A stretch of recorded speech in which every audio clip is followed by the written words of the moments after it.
Hi guys, how are you doing? This is Madhvi from TaroticallySpeaking.com and elearntarot.com. And today we are going to continue on with our Decan Walk journey. This is the sixth zodiac sign, and we are right now in the zodiac sign of Virgo. So we are going to look at the three different decans of Virgo and the associated tarot cards and the astrology, and then we're going to try and see if there's an overlap, how it makes sense. We're going to try and understand astrology through the lens of the tarot card images. Okay, that's the whole purpose of this decan walk. I mean, in this journey, I'm learning about the zodiac signs and about the planets, and also about my cards. It's interesting. It has been quite a journey, and we're very nearly halfway there. The next one will be the seventh, I think. So I know we have 12, right? So this is the half, first half. So typically, the sun is in Virgo somewhere between the 23rd August and the 22nd of September. And that's when we say that, hey, we are in, the zodiac sign. Virgo is what's going on. So let's dive into it. Oh yeah, now before we sort of proceed, this is again very Virgo one thing that I'm doing, I think. Housekeeping. I'm making a little, and just few announcements. I guess things I want to bring to people's notice is, and this is again mea culpa, my fault entirely. I don't know, I was tinkering around with certain things in my Google Drive and somehow ended up disabling some things. And because in the past couple of weeks I got a bunch of messages saying, hey, someone's requested access, and I'm like, they're requesting access, I made it public, you can download it, the links are there. And then I went and I checked, and I'm like, oh my god, like I said, sometimes I don't know why, but thank you for reaching out. And I have enabled the access again, but if you are still unable to download the Google Drive files, let me know. Okay. But again, because I received a bunch of access requests and I replied to them, but I haven't heard back, so I really don't know if everybody was able to download it. So if you weren't, please let me know. Okay, genuinely, and I'm terribly sorry, but I have enabled the links now. The second thing I wanted to talk about is the blog posts, right? And the journaling prompts in those blog posts. See, what I do is when I record these videos, it's really, I don't have a script. I mean, there's this PowerPoint presentation is basically my rough outline. Like, hey, stick to this, right? So these are the points I have to stick to. But mostly, I'm just randomly talking, because when I make the notes and everything, it's like, okay, I'm writing stuff down. But when I'm making the video, it's like, oh, I'm talking about it. So I usually, what I do then is once the video is edited and everything, I take the audio, and I have this very interesting transcript service that I have subscribed to. And it just like, boom, it gives me a transcript of the whole thing, which I then copy paste. And of course I don't just like print it as is, I make it nice. I mean, come on, writing is one of my things. I make it nice, I edit it, I clean it up, I put all the nice pictures and what have you. And so while I'm doing that, sometimes I might have some brain farts, some insights. And so on occasion on the blog, you might find something a little bit more than what you might have seen in the video. And definitely what is there additionally on those blog posts is the journaling prompts. So I humbly request that, because if there could be some of you who like to watch the video, some like to read, some like to have both going on at the same time. Well, you can do that. We have all these blog posts, so go read the blog posts, and please put your comments. I love hearing your thoughts, right? Like, what do you feel? What were your insights? Whether it's here in YouTube or whether it's on the blog, or even you can just email me. Please reach out. I mean, we're all on this walk together, and I want to hear what you guys think. Okay. And finally, I want to talk about the playback speed, because I recently discovered that you can adjust the playback speed, make it faster or slower. And oh my god, it's been like one of those mind blowing, oh, why did I not try this before moments that I've had? Because because sometimes, some people talk slow, sometimes you want to listen to some things faster.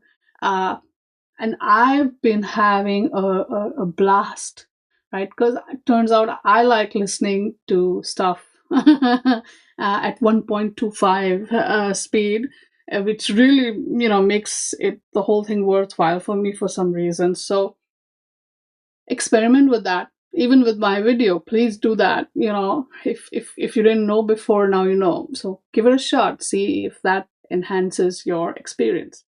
All right, so with all that said, very Virgo, and you will understand because I'm going to talk about Virgo. Okay, here we go. So Virgo, this is a card from the Star Codes Astro Oracle deck, and as you see these hands, and they're holding this sort of sheaf of wheat, and the keyword here is digest, which is very interesting. Now, Virgo is an earth sign and it is ruled by Mercury, which is an airy planet. So, again, elementally, earth and air are, well, not very friendly at all, but here we are. Now, the symbol of Virgo, now we see, like, while we see only hands and the sheaf of wheat here, the typical symbol of Virgo, you'll see a woman or a goddess holding a sheaf of wheat, right? This can be a reference to the goddess Astrea, who was, according to what I've read, she was the last of these celestial beings to leave Earth at the start of the Bronze Age. And why did she leave Earth? Because she was like, mankind is degenerating. She's like, my God, you guys are just hopeless. I'm out of here. That's why she left. Otherwise, she would have stuck around, and we would have probably have her around. And so she's in the sky as a constellation, and apparently she holds in her hands the scales of the next sign, which is Libra.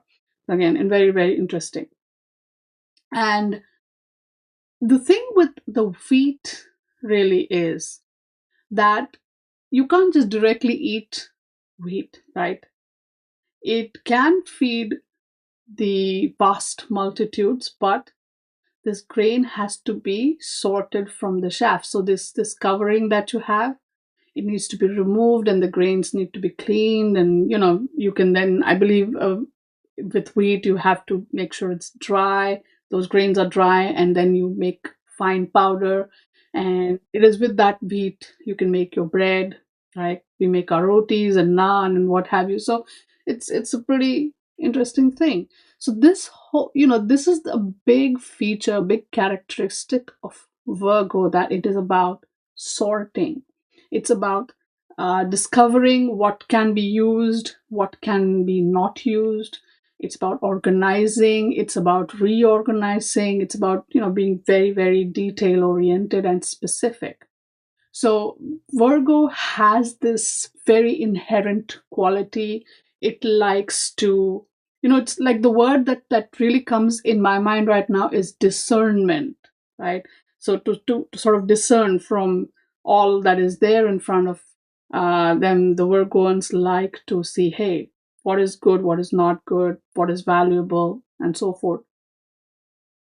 Interestingly, Virgo, the sign, is also all about the nervous system and the intestinal tract. It's about metabolism, diet, health, and vitality, which kind of makes sense because when we eat food, we digest it.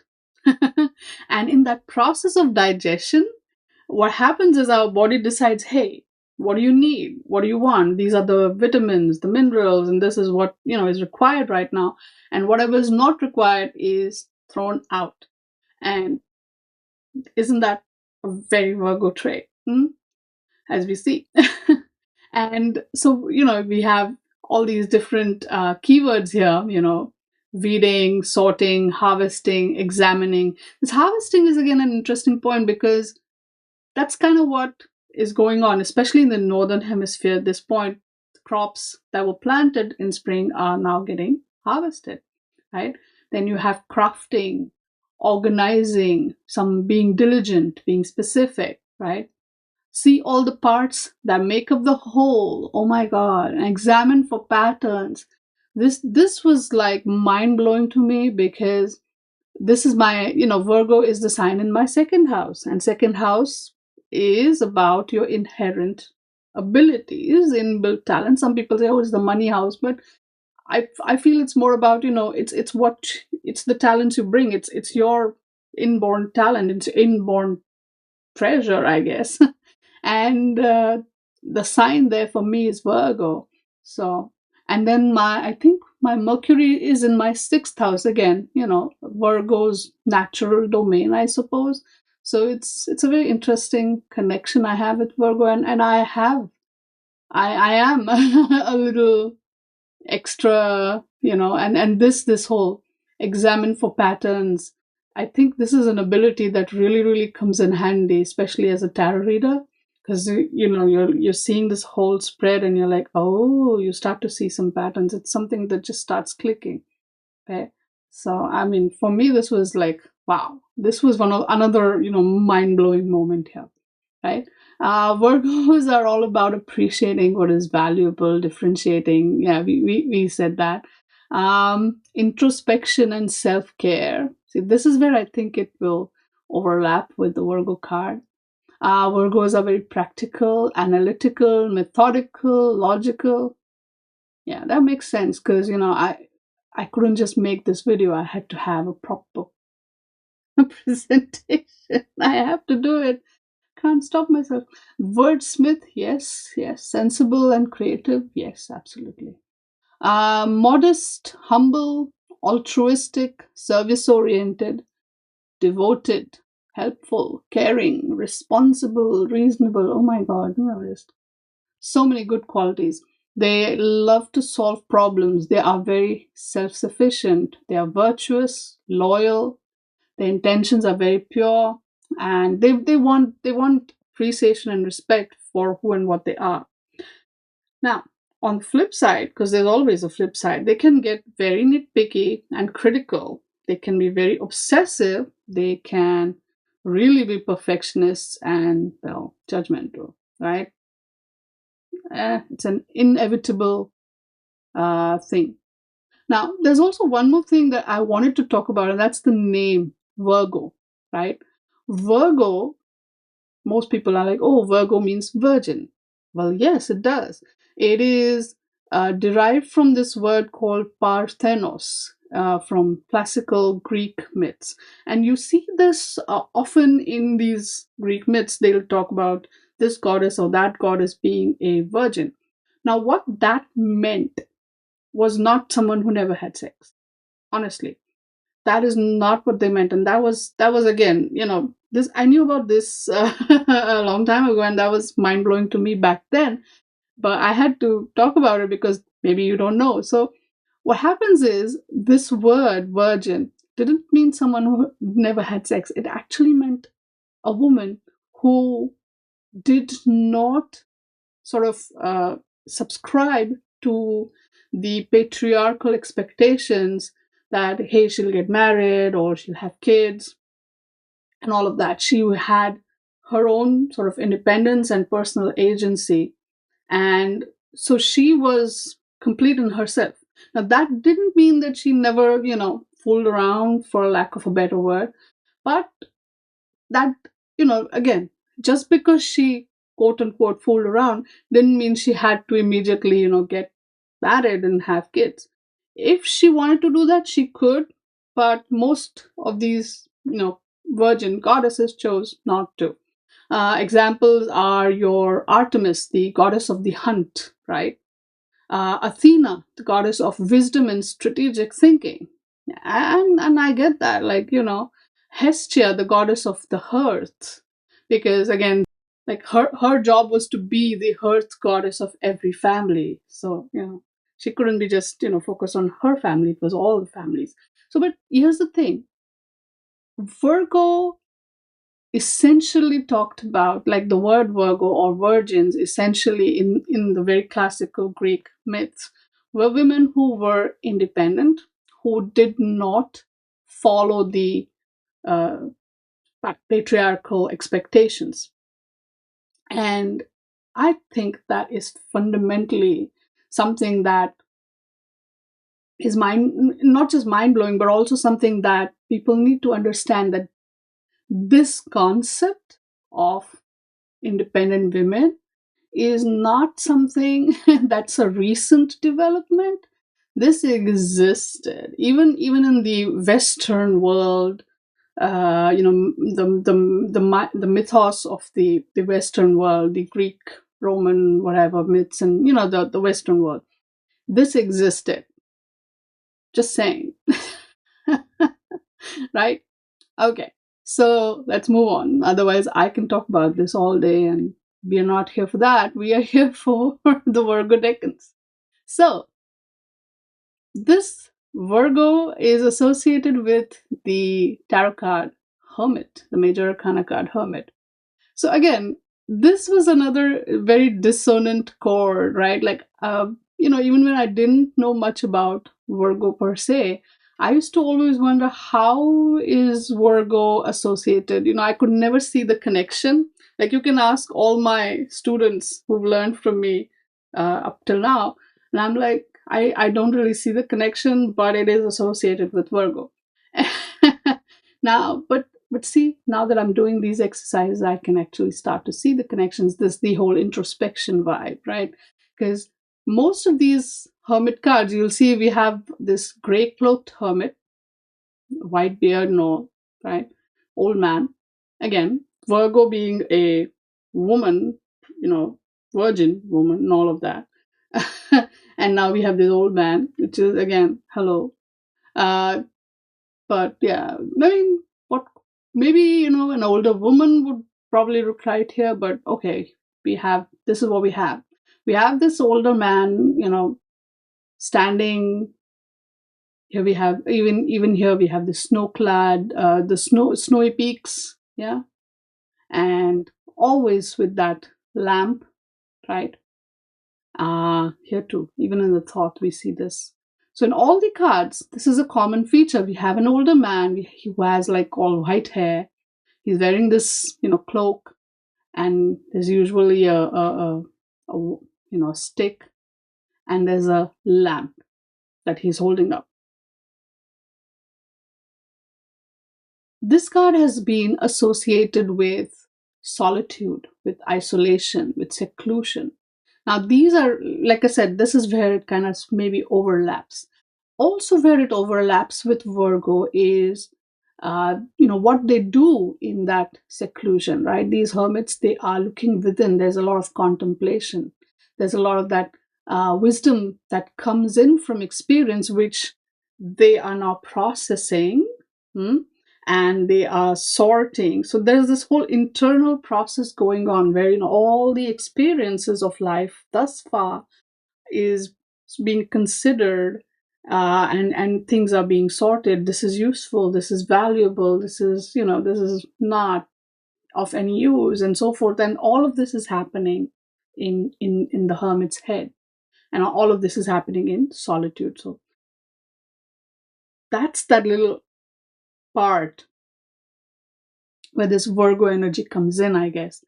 Um, the hermit also, right, with this whole holding up the lamp thing, it's a very symbolic gesture. They are happy to guide you, they're happy to show you the way if you're lost, but you have to go to them. So they can be great guides and mentors. They embody the wise old man archetype, right? Even the hermit in the Marseille Tarot has those qualities, right? There's also spiritual understanding, uh, answers within existing framework. Oh, the negative aspects, there's fear of intimacy, fanaticism, critical, suspicious. This whole critical part can come with Virgo too. In the Hermit card of the Thoth deck, there's now we, like here, the Rider-Waite and Tarot de Marseille, there's a lot of similarity in the imagery. But when we come to the Thoth and the Telos, we see some new elements coming up, right? First and foremost, over here in this Hermit card, we have this three-headed dog. This is the Cerberus. I believe the Gates of Hades has this three-headed dog, Cerberus, right? The Hound of Hell, as they call it. So what that sort of symbolizes is that the shadow world is integrated into the personality. So this is very interesting because in this isolation, right, when we are by ourselves, when we are in that solitude, the first thing that happens is we see our shadow selves that comes up, right? And well, that always evokes fears, which is why I'm sure all of you must know people who simply cannot be by themselves. Like if 5 minutes into it, they'll be texting someone, calling someone, or doing something, and getting busy. They can't be by themselves. And that's a very interesting observation I have, where these people perhaps simply can't be with themselves. Yes? It's because they are scared of their own shadow in that space, right? But here our hermit has integrated that. Okay. We also see this little egg here. This is, I believe, the little book I have here. It says, "The World Egg with the Entwined Snake is the origin of all things, the mystery of creation." I believe you've also seen this in the Lovers card of the Thoth deck. Okay. We also have this very, very decorative lamp that's actually the light of perception, according to this book. And this is your, as I say, spermatozoon, the procreative impulse, the potential of life. Interesting. So then over here in the Telos Tarot, we have more or less the same sort of symbolism, but we have this snake here with this little crown thing. That's actually the royal Uraeus serpent. Uraeus. I'll write it properly in the blog. You can see it there.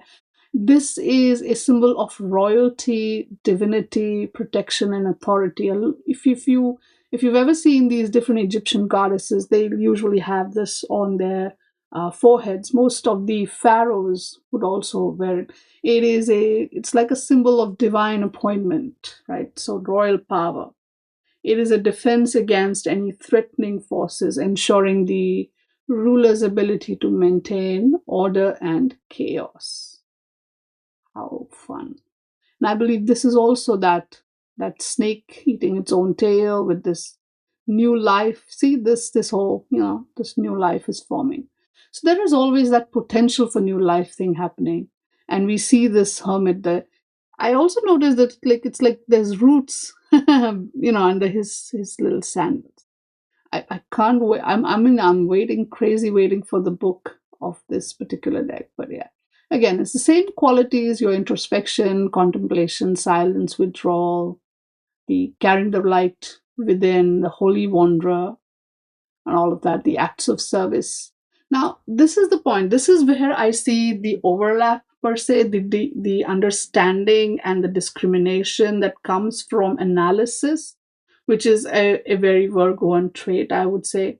And so that's where, because the solitude and all is, I didn't sense that it's like more about self-care with Virgo, being all very health conscious.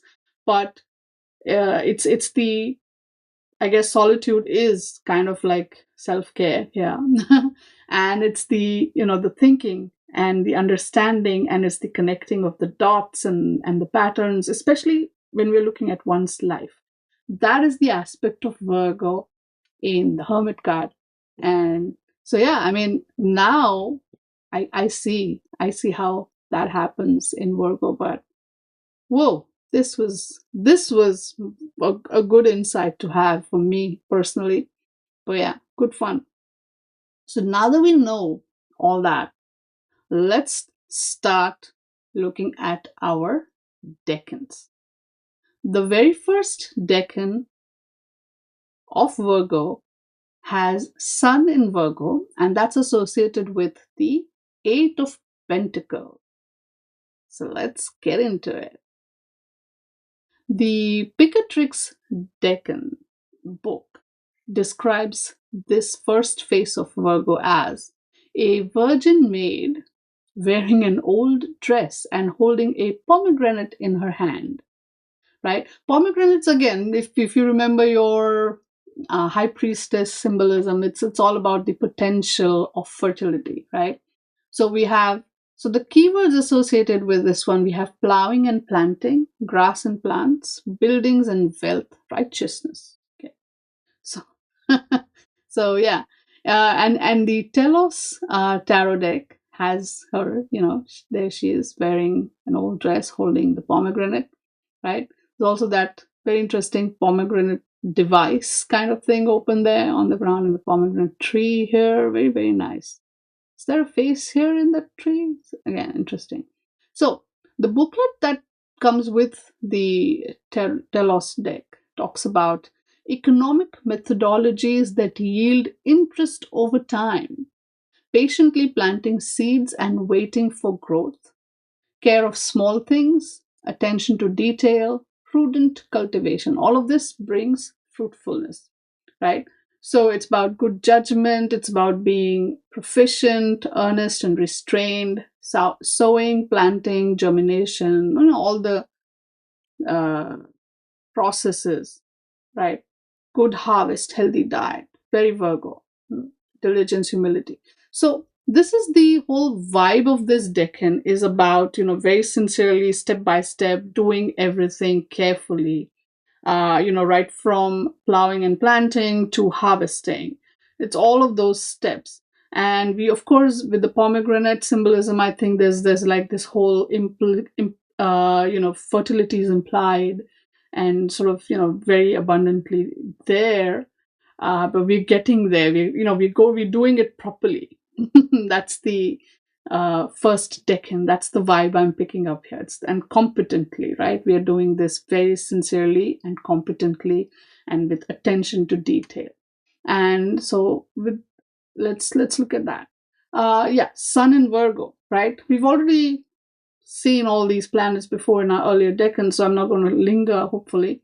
The Sun is the source energy, right? Sun is because this is a solar system, all the planets revolve around it, and the energy of the Sun, the light of the Sun, is what enables all things to grow, right, on our Earth. So Sun also rules Leo, and Sun is about expression, sanity, joy. It is about the ego, father, individuality, personality, self-worth, pride, growth, radiance, expression, vitality, life force, willpower, stamina, rulership, focus, wisdom, conscious wisdom, and then arrogance, vanity, and attention seeking on the flip side. So Sun is all about, all these things. So this energy, when we see this in the Sun card of our tarot, it gets translated into a very playful vibe. Most of the time we have, children here in all of these cards, except for the Rider-Waite, where we have a child and a horse. The Marseille, the Thoth, and the Telos will have two kids, and they're playing, dancing, and cuddling, and there's always this big bright sun in the sky, and sunflowers here in the Rider-Waite talking about devotion, and you have all these drops of wisdom and of sun's light here. sun's rays in the tarot deck, and then we have all these beautiful, I think this is a zodiac and the sun's horses. Point is, the sun card is all about the childlike expression of this beautiful radiance, right? Self-expression and radiance being very sun energies. It's also about clarity, it's about happiness, it's joy, it's wisdom, it's the adventure, right? This is about creativity and playfulness, children, affluence, prosperity, success, abundance. In the thought, also, we see enjoyment, happiness, creativity, attaining goals, overcoming hurdles.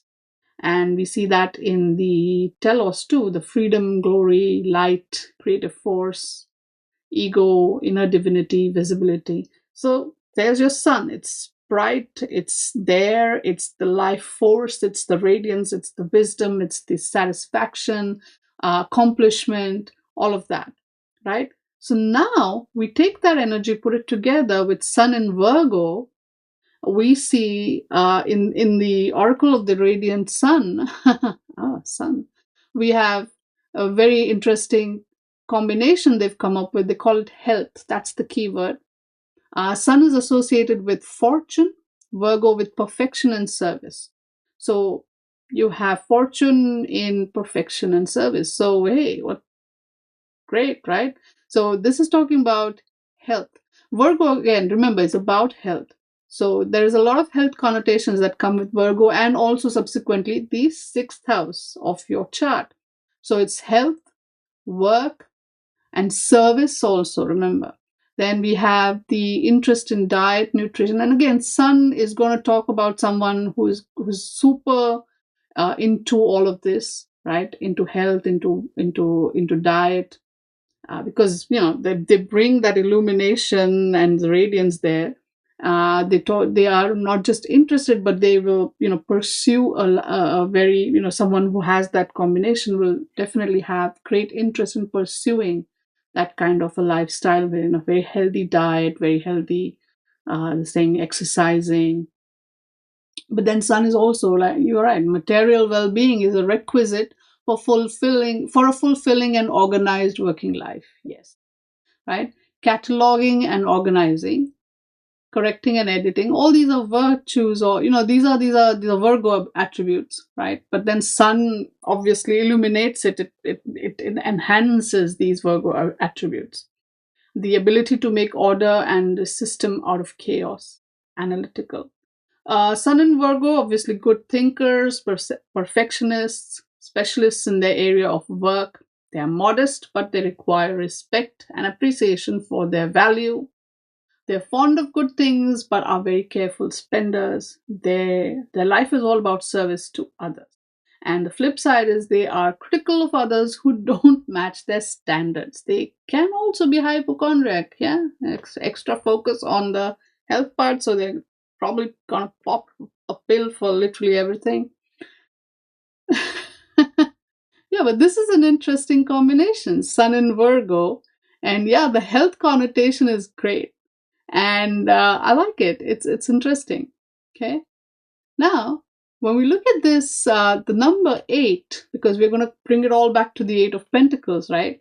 8 is about accomplishment, consolidation, re-evaluation, refining, transformation, and change. Because again, you see how this is like the infinity symbol, right? Transformation, shift in direction, movement, success, material power, ambitious, law, balance, tolerance, dharma, what needs to be done, unconscious mind, and the flip side being self-destructive. So 8 is about that whole shifting, changing energies, right? Which keep going towards, accomplishment. It's like structures, right? So there is that. So now when we bring it all together into the 8 of Pentacles, Sun in Virgo, let's see. Look, in the first Rider-Waite card, we have the apprentice. He's sitting on his bench, carving out those pentacles, and we do see different, slight differences here in all these pentacles. Some improvements, perhaps. He's diligently and patiently improving his skill, right? He's learning while doing, where he's improving. He's improving his existing skills, perhaps new skills. Perhaps he's training for something else while he's learning something else. So it's all of that. 8 is that transition, that change, and that improvement. But then that Sun in Virgo energy ensures that he puts his vitality into this, he puts his energy into it, and he finds joy in that. And that whole Virgo energy is like, yeah, I can keep at it until it is perfect. I'm going to keep at it. And so, yeah, we do see that. I do see that. Definitely, I see that. Right? Now, look at the Tarot de Marseille, 8 of Pentacles. First and foremost, what I see is like all these pentacles are neatly organized. That's, again, very Virgo. Then we see these flowers and these leaves and everything. So it's like, again, all these 8 pentacles are, separate but organized, and they are nourished, and they are flowering, and they are fruitful, right? There is a uniformity and a conformity. This talks about repetitive small tasks. That makes sense because, again, we have that sun energy is there too, right? Making it happen, giving it the nutrition it needs. Combining things into a working whole. Yeah, all of this, when put together in an organized fashion, like it works. It's like the different cogs of a wheel that, the gear, they keep going. Pragmatic, working mechanisms, mechanical structure. Wow. Okay. Makes a lot of sense now, doesn't it? Now you see in the thought a kind of similar structure, except these are like flowers on a tree, but again arranged in a similar manner. Now this is, again, this arrangement is the geomantic figure populace, right? And this figure of populace from geomancy is associated with stability, with multitudes, with the gatherings or assembly of large people. So that kind of makes sense, organizing things like that way. Yeah, the vibe of populace is that it takes on, the energy of whatever's around it. So that's because, as a mob, it will just conform to whatever or the big energy is at play, right? So that's wild. But okay, so let's see what the thought book says. This is winning by not doing anything. Tactically clever. Careful foresight. Cautious new beginning. Moderation. Skillful patience. Negotiation. Mature relationship and realistic expectations. So again, it's like saying, oh, these fruits or these flowers, they are just sort of blooming, maturing on their own. I don't have to go and, make them bloom. They will bloom. It is the nature of things, because the sun is there in the sky, powering up, giving nutrition to all the crops and these trees and, everything that's growing on this planet. So yeah, they will grow, right? They will take the nutrition from the earth and they will grow. Right? So that's the winning by not doing anything. Certain things will mature as time passes. That's being very smart, right? Like waiting for things to just happen by themselves. You see all of this here. This is very nice. Prudence. That's the keyword. Being smart with it. And then we come back again here to the Telos card, which we've seen earlier, right? This is the diligent, patient, attention to detail. So she's cultivated the pomegranates and she's going to harvest them. And there's this very interesting thing here. Like, this is actually a pomegranate, but it looks like a device. So we have those mechanical structures or mechanisms here. And, so some light is coming from that pomegranate that she holds in her hands and it's going on this. It's very interesting. Healthy diet, all that craftsmanship. So yeah, I get it. Sun in Virgo. Sun gives you the energy to pursue that Virgoan sort of ideal of, or organization and perfection, and diligently sort of reach that goal and that fruitfulness. So this is very beautifully embodied. Different decks have their different styles, I suppose, but it's very beautifully embodied in all of these different Eight of Pentacle cards. So yay, this is great. Okay, so here we go. Oh, look at this. Feast your eyes. Of all the cards here all together for you. The Sun cards, the Sun and Virgo cards, and the Virgo card. Right, so you can see how the energies combine in each deck. What is the vibe? All right. So now let's go to your Nine of Pentacles. That is the second decan. Nine of Pentacles is Venus in Virgo.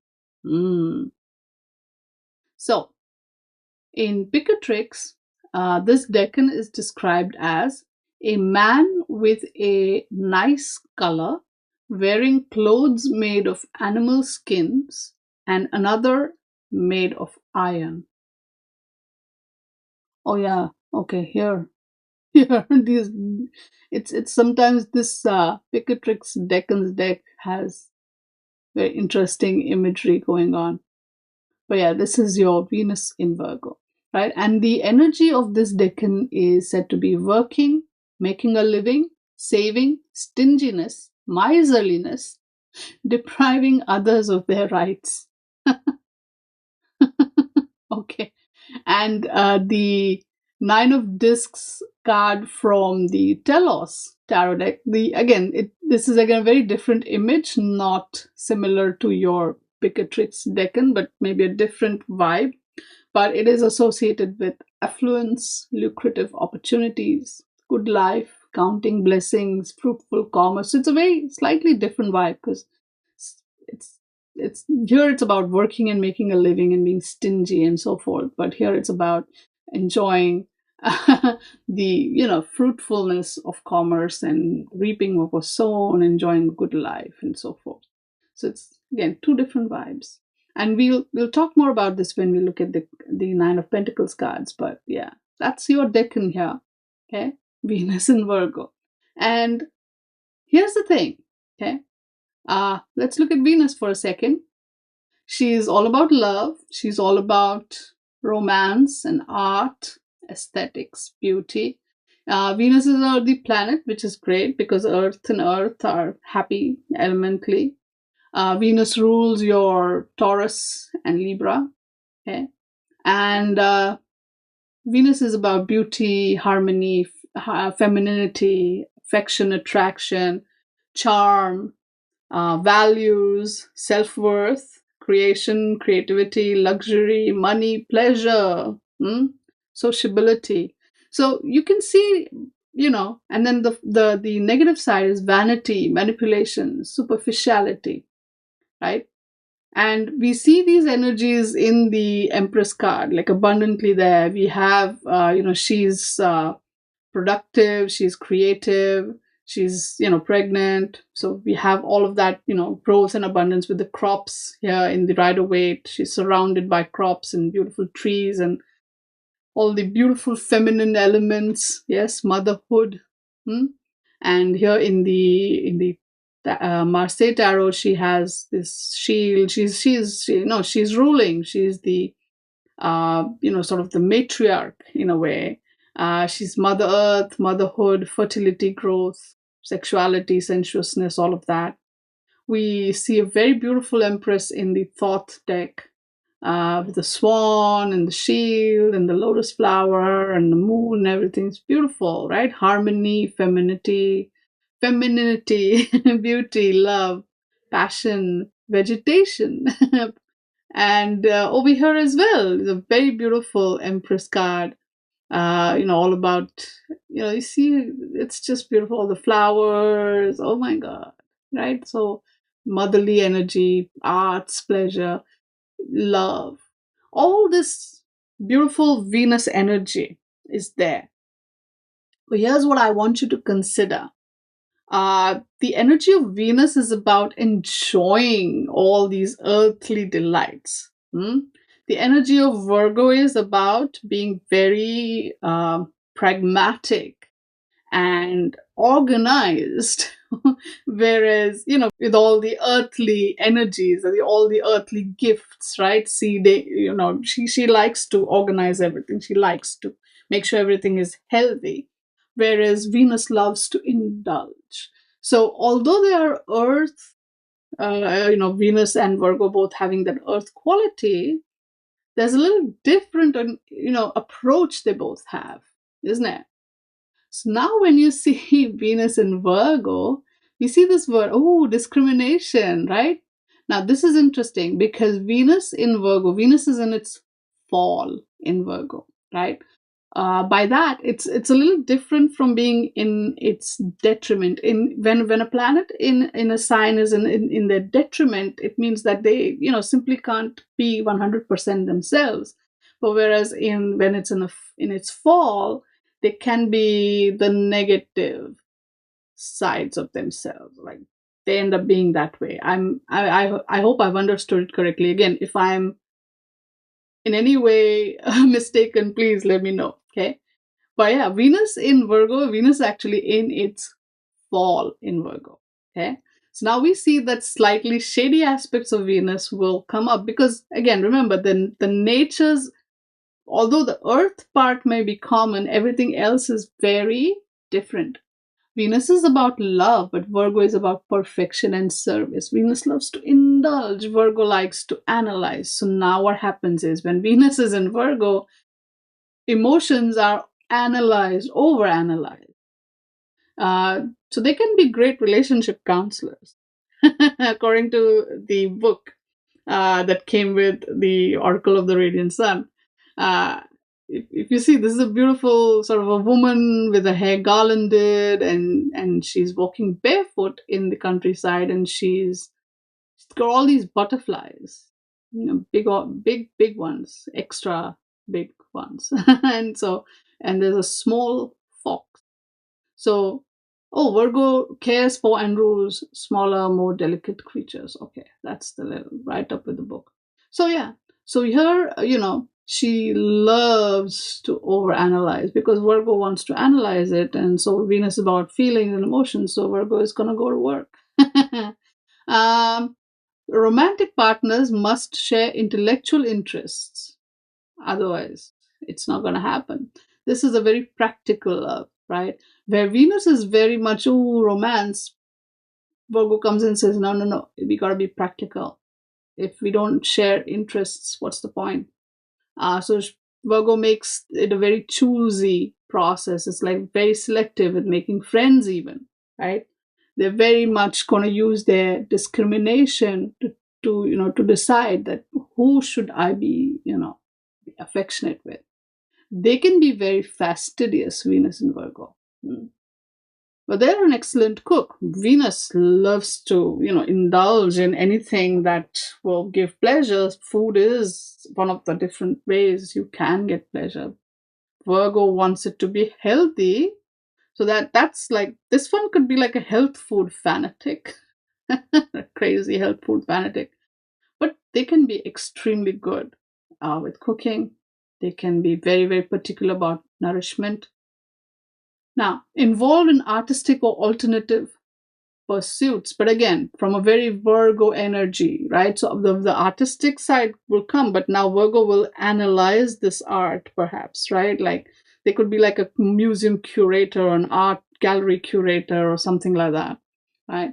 Work surroundings need to be harmonious and beautiful. Yes, that makes sense, right? That's, so this will be where, you want to do all your work, but the place must be nice and cozy. They have good taste in clothes, pleasure. Oh yeah, the booklet also states that a lot of fashion designers have this placement, Venus in Virgo, right? Makes sense. Pleasure, very selective. Close friendships that develop further. So takes time for them to get to the romantic angle. This can talk about makeovers. This can talk about love affairs at work, because yes, Virgo would have a love affair at work. Venus in Virgo would definitely do that. Picky about potential friends and lovers. Yes, yes. Oh, I think that point has been sort of, repeated. But yes, so Venus in Virgo here, with Venus being in her fall in Virgo, well, it becomes a little so we do see the negative sort of qualities of Venus, which is a little, being analytical, manipulative, and all of that. And those qualities come in play here in Virgo, in the Virgo energy space, and makes sense, completely makes sense. I like it. So now let's look at the number 9 for a little bit, because we're going to go now to look at the card. And 9 is that number of culmination. It's about ambition, and it's about completion. It's about rewards and consequences. It's a humanitarian and social reform kind of vibe to it. It's about divine love, spiritual creativity, innate talents. It's the reward for actions of previous lives, right? And then can be disappointment. So there's this whole, yes, finally something has happened. This is the result of whatever it is, good or bad, right? Culmination. So now, when we look at our Nine of Pentacles, which is Venus in Virgo, right? Now let's look at it from that angle. Venus being Venus in her fall in Virgo, in your Rider-Waite card. Wow, look at this. We have this one's called the Woman of Independent Means, right? Which again, let's remember Virgo, right? And remember that this deck was, came out in 1910. And it is very important to know that even in 1910, women did not have the right to vote in the Western world. Yes, please, very important to know that. So when we talk about a woman of independent means, it's not within the modern context. We're talking about like a woman who didn't legally did not have much in way of agency and personal power back then, managed to create that with her own abilities and hard work within those limitations. See, Venus is in her fall, so Venus can't be fully herself, but in that environment of Virgo, she works hard diligently to accomplish this. And so she has created her own sort of success. And she doesn't just sit on it. She's going to, keep ensuring that she reaps those rewards consistently. So now we see her standing in this, grape, wine garden. Grapes are a symbol of luxury. We see her holding this, this hunting kite bird. I believe it's like, it's a hunting bird. So you take that little, cover off, and then this bird is able to see, far into the distance and go hunt out your thing. So this talks about someone who has a big picture, bird's eye view, and the long view, and whatnot. So she's got plans set in motion long term. And then we did that little tiny snail over here carrying its shell on its back, and slowly, steadily. So she's diligent, she's hardworking, and she's created this beautiful, you see the little house in the background. All of this is a result of her hard work. I personally also like this sort of collection they do sometimes, in the Rider-Waite, you have your Three of Pentacles here, and then you have two threes, or we have the Six Pentacles, right? In the tarot, remember, Six of Pentacles was that in the Rider-Waite, right? This merchant giving money, and then Three of Pentacles is about sort of teamwork, working with a plan. So she took all that money, she worked her plan, and she increased it, right? Given that back in the day it was not something that was legally allowed, she still managed to find her way around it. Not only that, she's ensuring that she's slowly, steadily going to accomplish that goal, but also she has that consistently her eye on that long-term perspective. Love it. Love it. So now, right, that I love this. This is great, right? when we look at your Marseille tarot card, we see a very interesting picture here. Now we have the two sets of fours and this one pentacle sort of isolated in the middle. It's surrounded by these leaves, I suppose, to nourish it or protect it or wall it off. And then we have these sort of flowers becoming fruits, or sort of, sort of in a very initial stage. They're starting to bloom. Mm-hmm. This is about the ambition and the desire to advance. These two fours are like that eight from the previous, Eight of Pentacles. So this is like this is the next part. This is the next journey. So in the eight, all the pieces were organized and collected, and now in the nine, we are moving forward. We want to advance. We want to create something more. There is a lot of motivation. Sorry. So there is a lot of motivation to make it happen. This is about the courage and the endurance, right?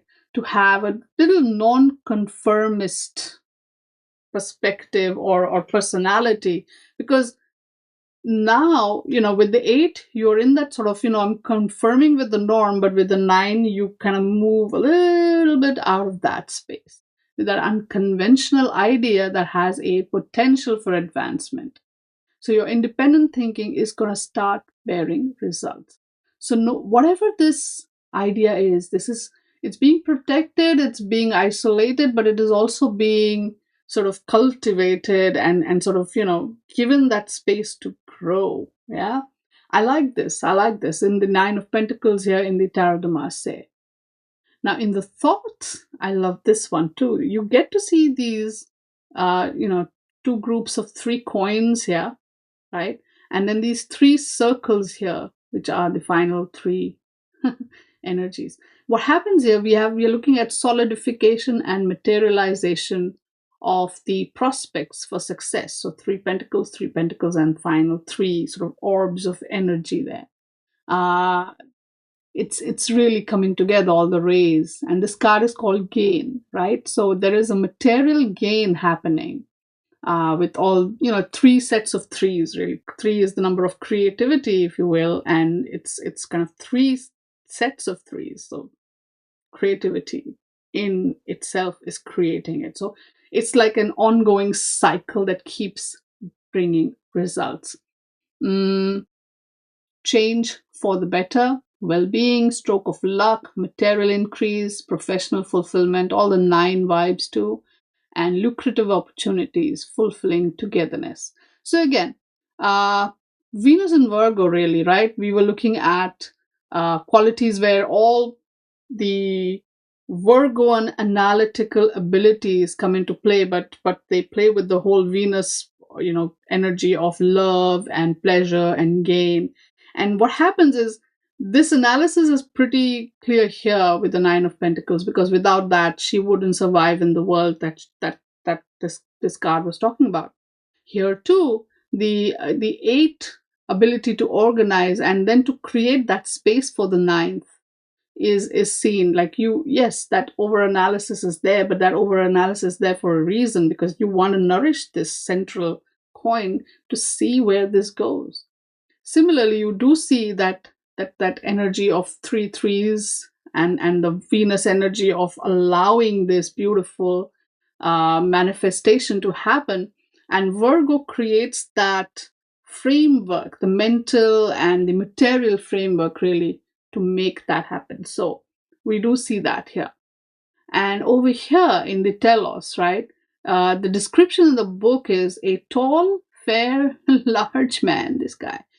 With him, a woman holding a large black oil jar, this lady. And then we have these sort of 1, 2, 3, 6 coins, and then he's holding 2 coins, she's holding 1 coin.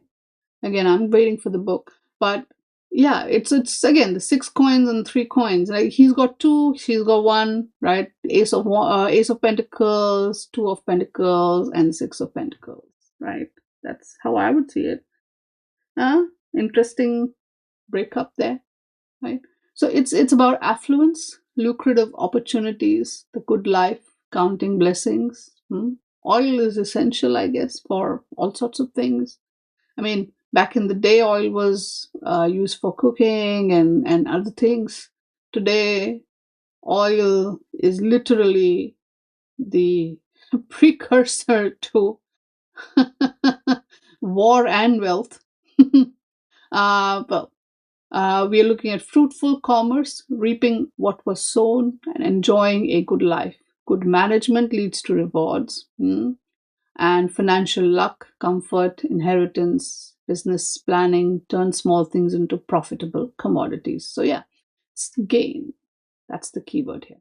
So, yeah, while Venus is in fall in Virgo, that's true, but it does in that negative space. But thanks, while in fall, because it's in Virgo, something really interestingly, tangibly valuable does come out of it, which I mean, you gotta appreciate that, certainly, right? So there you go. Let's feast your eyes on all the Venus cards, Virgo cards, and the Venus and Virgo cards.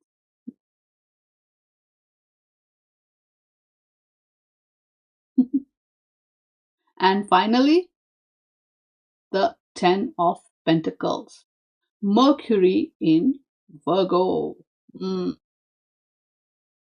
Now, we all know Mercury rules Virgo, so bear that in mind.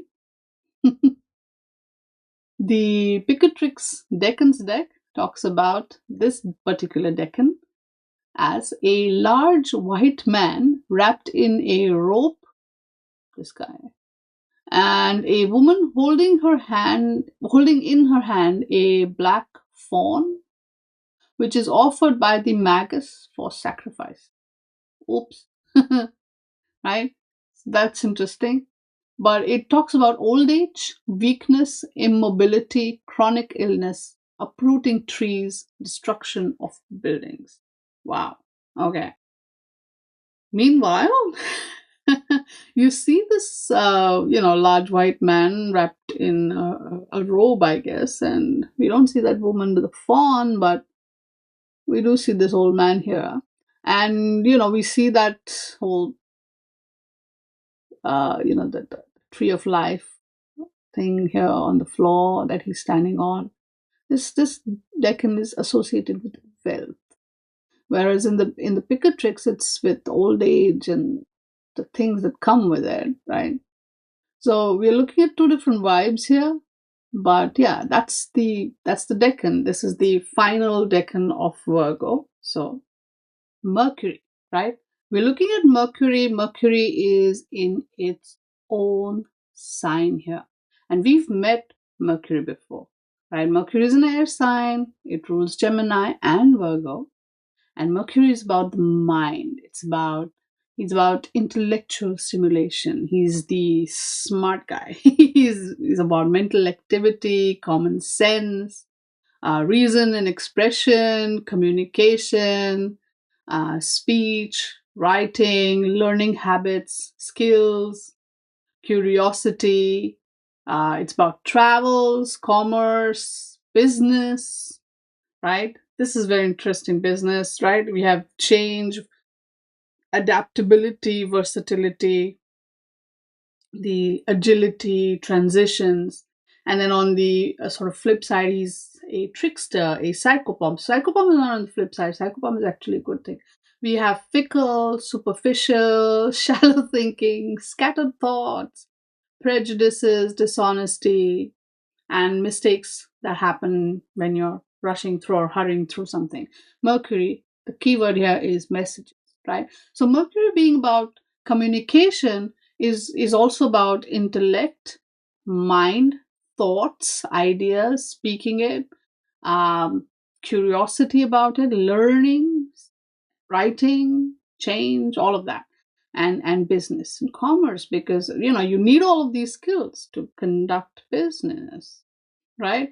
And in your tarot, the planet Mercury is associated with the magician, which again, he is he is a bit of a trickster, let's face it. This especially in the Marseille tarot, you see him doing all these, pulling these tricks. Yeah, he could, it's this figure represents the street side con artist magician kind of character in a way. But the magician in the Rider Waite is a more sort of, very erudite, very learned person with that lemniscate there, and he's able to change or channel the, sort of energies into something practical and creative and fruitful. He's a leader. He can make things happen. He's creative. He's flirtatious, manipulative, egotistical, and he's all about that manifestation through will vibe. Now, in the Marseille tarot, we become more like, hey, this is a guy who can be very tricky. That's your Mercury energy anyway. We see the little lemniscate in his hat sort of hidden there. He's looking somewhere, he's doing something else. He's this master of the sleight of hand. He has all the tools, like all these, they have their tools of the trade on the table. They can, all the things there. He can acquire new skills. He's learning new skills. He can teach new skills. His thoughts create his reality. Okay. In the thought, this Magus again has all his tools around him. He's flying. He's this is the Mercury he's flying through the different realms, going from one to the next. It's about concentration. It's about inspired mental agility, perceptiveness, willpower, mastery, self-realization, taking charge, right? Proficiency, trusting one's abilities, right? And in the telos, we see him again in, will force, manifesting reality through elemental mastery, creative power of words and thoughts, knowledge, skills, transmission and reception of messages, trickster. So we see all these very mercurial abilities here in the tarot as well, which is great. So now when we have the ruler of Virgo, and this is interesting that the ruler of Virgo is again all about concentration and thinking, because Virgo is again all about organizing, thinking, analyzing, discerning, and all of that. And now we put Mercury in Virgo. It's in its own house, so it's in its domicile, and it's also considered to be exalted. So it's a little separate from being in the domicile too. So it's elevated in its status there.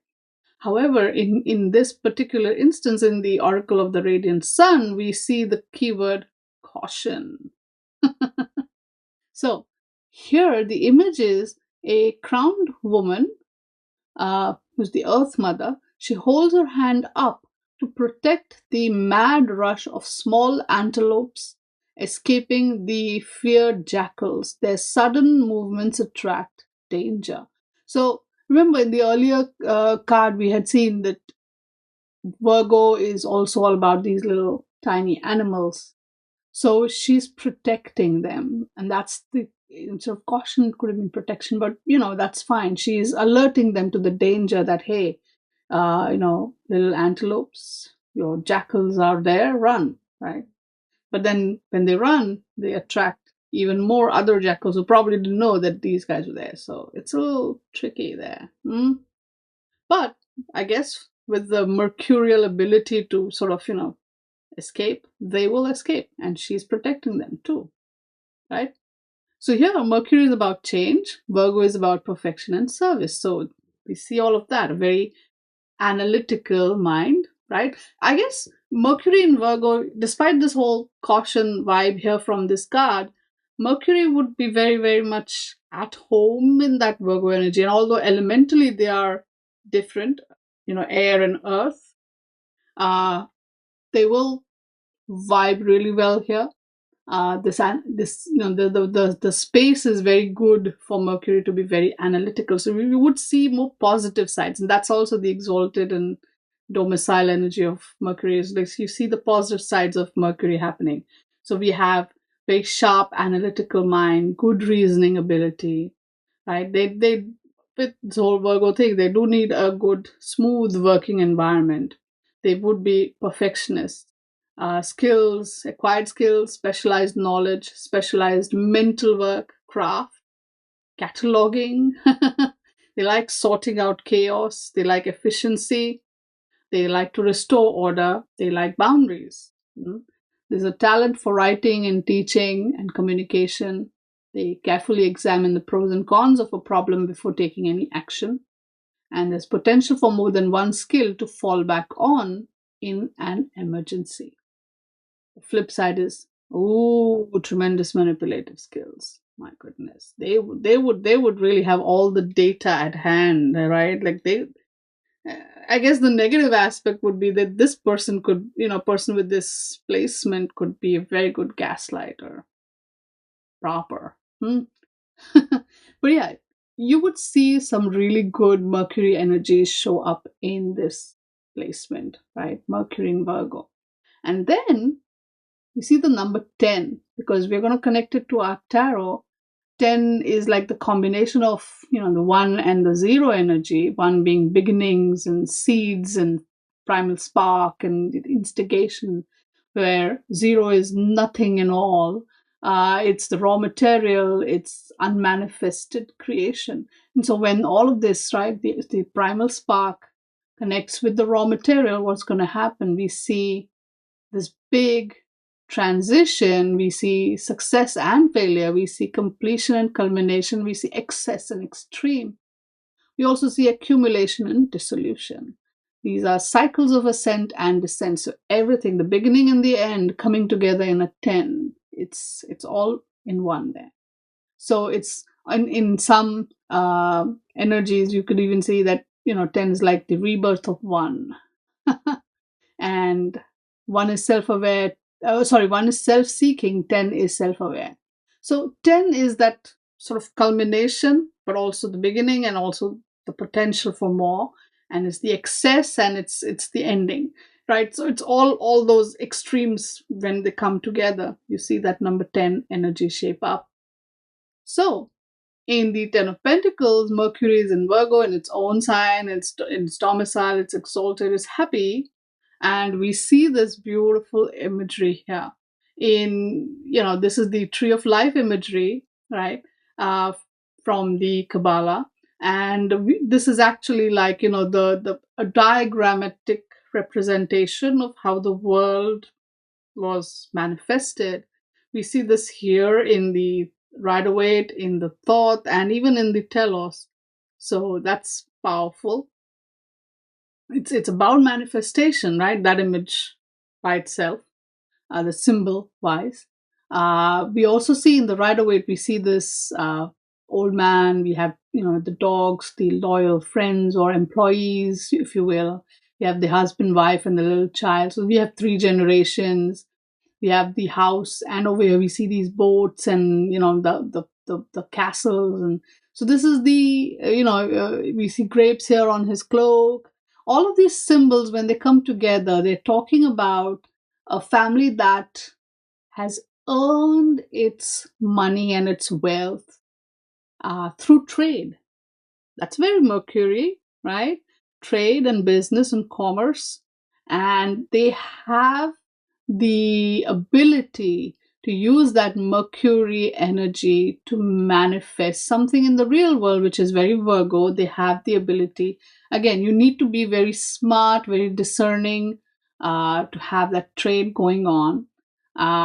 They have loyal employees. They reward that loyalty, which is why the employees remain loyal too, right? And so they have created this whole generational wealth kind of thing here. And so this ability to manifest, even this symbol of this, the Tree of Life, it's like that keeps going on, that keeps growing on itself.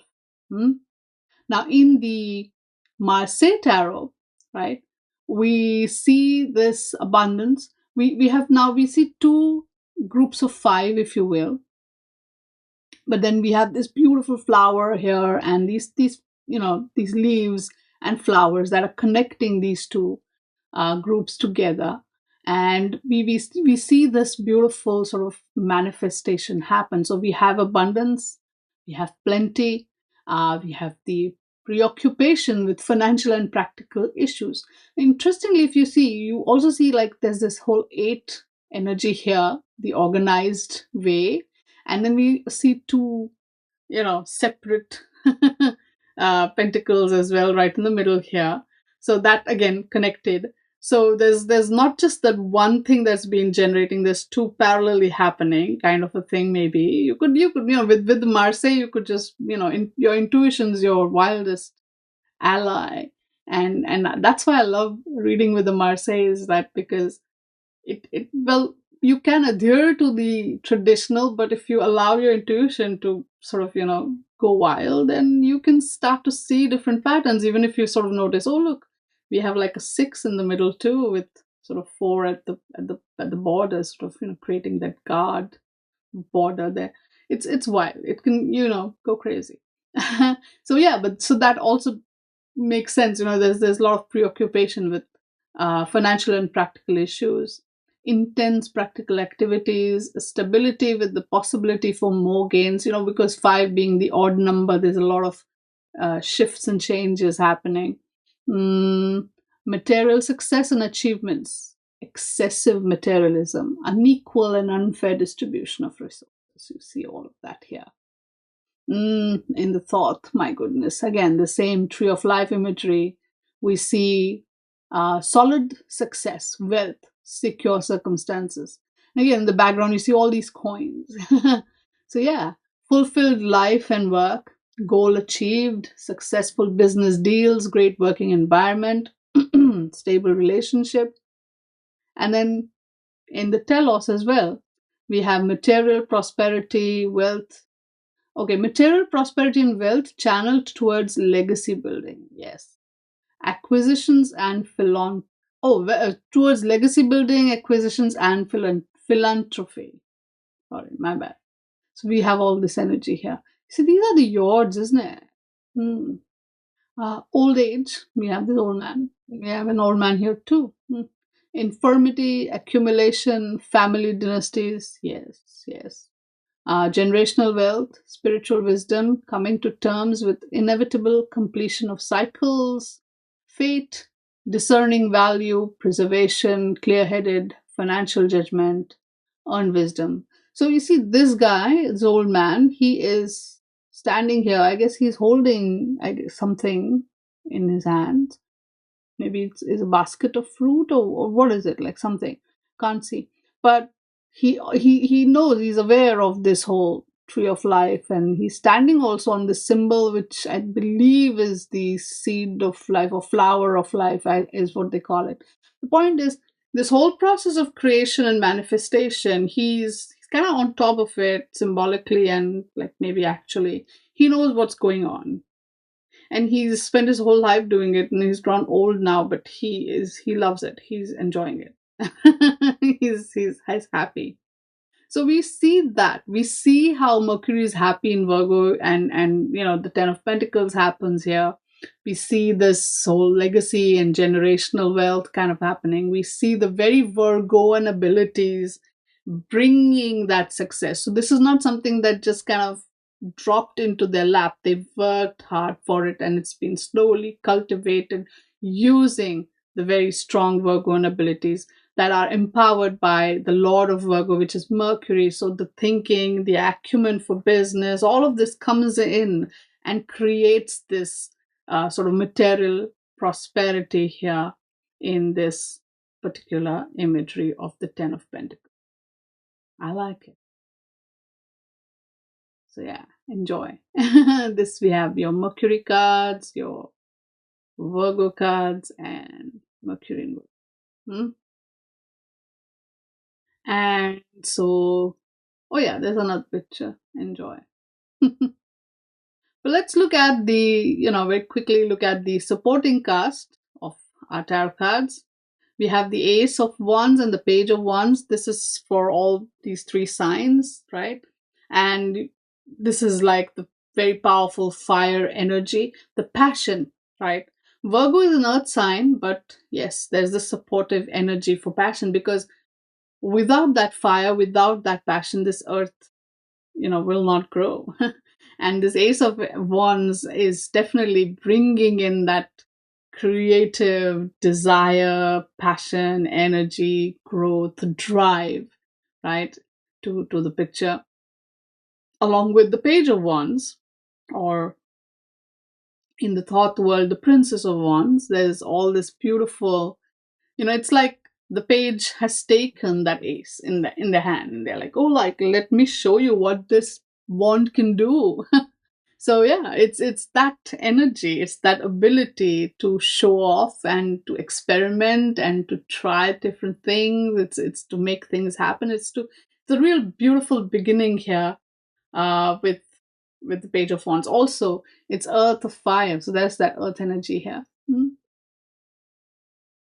And then, of course, we have the King of Pentacles, which I guess very Virgo. He's a very practical, no nonsense king. He's very confident. He's very systematic and straightforward and sober. He is very, working steadily towards his goals. So that's a very Virgoan energy also. So yeah, he's fire of earth. That's nice. And then finally, for the last card, which is your Ten of Pentacles, we have the Queen of Swords. She's water of air, and the swords is, of course, air energy, and Mercury is air, so that kind of vibes, I guess. This is a very interesting card, this Queen of Swords, right? She has the ability to, water of air, so she, heart and head, she has this powerful ability to combine the head and the heart, really, right? It's not easy, right? Where feelings and logic don't often agree or sync up, but she's managed that. That's the butterfly crown. And see this pose, I love it. In the Rider Waite, she has the sword in her hand and this sort of hand gesture here, like, so she loves her boundaries. She will be compassionate, she will listen to what you have to say, and she will understand and try to be helpful, but don't cross the line otherwise. She will chop the head off. And you see her with that head here in the thought and in the telos, she has that head. Oof, right? That's what I would say. A lot of decks also associate this card with the widow energy, but that doesn't mean that every time you pull this card, you're gonna become a widow. But yeah, it talks about someone who, again, if you go back to that whole Virgo virgin vibe, she is that. She is like, hey, I don't need a man to, be who and what I am. I can be a woman and also think like a man, and that's perfectly okay. I don't need to have that. I love this card. I love this card. So you see her, she's likes to, have that very focused but also very compassionate approach, but she also enforces her boundaries. She's also very quick-witted and clever and rational, cynical, and she can be sly and superficial, but she's also very clever and perceptive, and she does not suffer fools gladly. I love her. I love her. So yeah, that's the Queen of Swords. So when we put it all together, we have this lovely mind map drawing where you can see this whole thing come together for the the Eight of Pentacles, the Nine of Pentacles, and the Ten of Pentacles. Whew, okay, so that was the 3 decans of Virgo. Thank you so much for being part of my decan work journey, and I look forward to the next decans, which will be the 3 decans of Libra. Wonder what that will teach me. And please share your thoughts, share your insights, whether it's in the blog, on the video comments, or just email me. And if you have anything at all to share, if you have any questions, if you have any suggestions, anything, please feel free to drop a line. I look forward to all of your interesting messages. And if you made it so far, and if you really, really want to show your appreciation, please hit the like button. I guess subscribe and stuff, and all the, like, share, subscribe, all the things. But talk to me, tell me what you think, and we're kind of halfway there. Not bad for this Decan walk, and I will see you again pretty soon with the Decans of Libra. So until then, stay good, be good, and play with your cards. Bye now.